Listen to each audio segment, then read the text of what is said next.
Ngibingelele ekseni at Umshado Institution FM. Nibingelela lapha no Apostle SN Mkhize, the founder and director of Umshado Institution.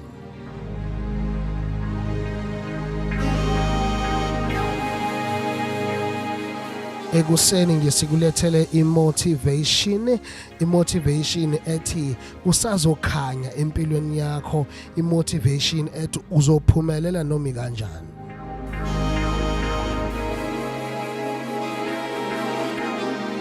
Kanti ke nalaphana sesivule incwadi yethu uJobe chapter 8 verse 21 elithi iBhayibheli aze agcwalise umlomo wakho ngokuhleka nezindebe zakho ngokumemeza.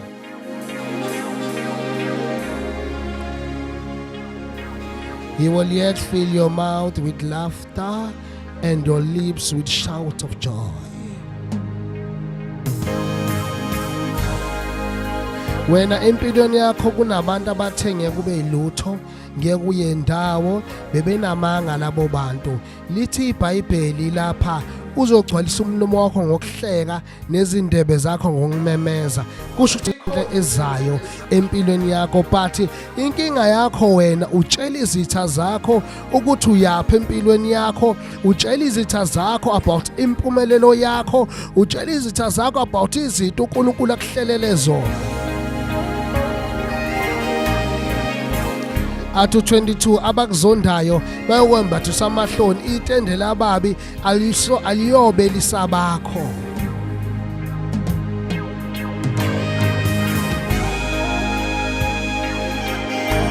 uNkulunkulu uyakuthanda. Inkinga yakho wena ufanele wenze njengoSamson. uSamson akabatshela ngabazali bakhe ukuthi ulitape kuphi uju. Inkinga yakho wena utshela abantu ukuthi uju ulitapephi, utshela abantu ukuthi abarong ukuthi wazala wembethe, wazala unenhlanhla.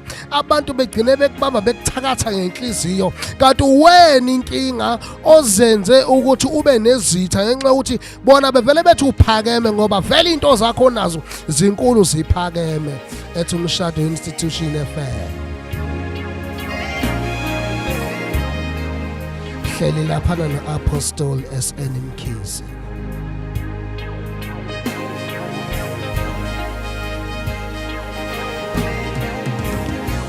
uNkulunkulu uyakuthanda kakhohliwe wena nje ungamlahla uNkulunkulu usuke kuye.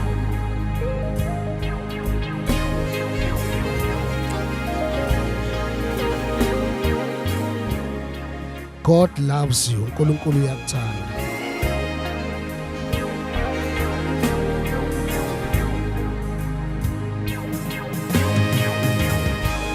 Athu David, weeping may remain for a night, but rejoicing come in the morning.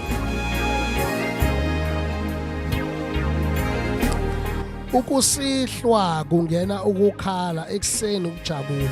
Lalela, ngiyazi ukusihlwa empilweni yakho, kodwa kuyasa uma sekusile iyezi injabulo, iyezi intokozo yakho. I understand njengamanje ukuthi kunabantu abangakufuni, kunabantu abakubalekelayo. There are people that are rejecting you, but God will give you destiny helpers. uNkulunkulu uzoletha abantu abazokusiza empilweni ekseni at Umshado Institution FM.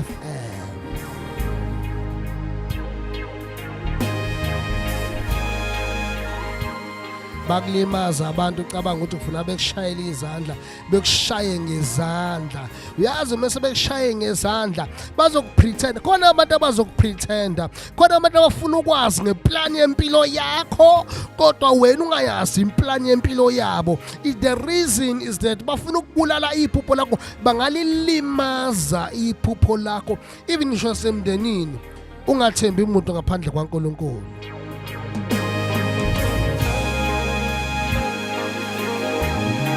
Ngifuna ukukhuthaza wena mlaleli lapha emakhaya, lona oselimele osethi nothing good ngempilo yami. Inkinga yakho wena uzibona ngamanxeba noma ngokuhluleka obenakho empilweni, but uNkulunkulu uyakuthanda. Shalom, peace at Umshado Institution. God bless you.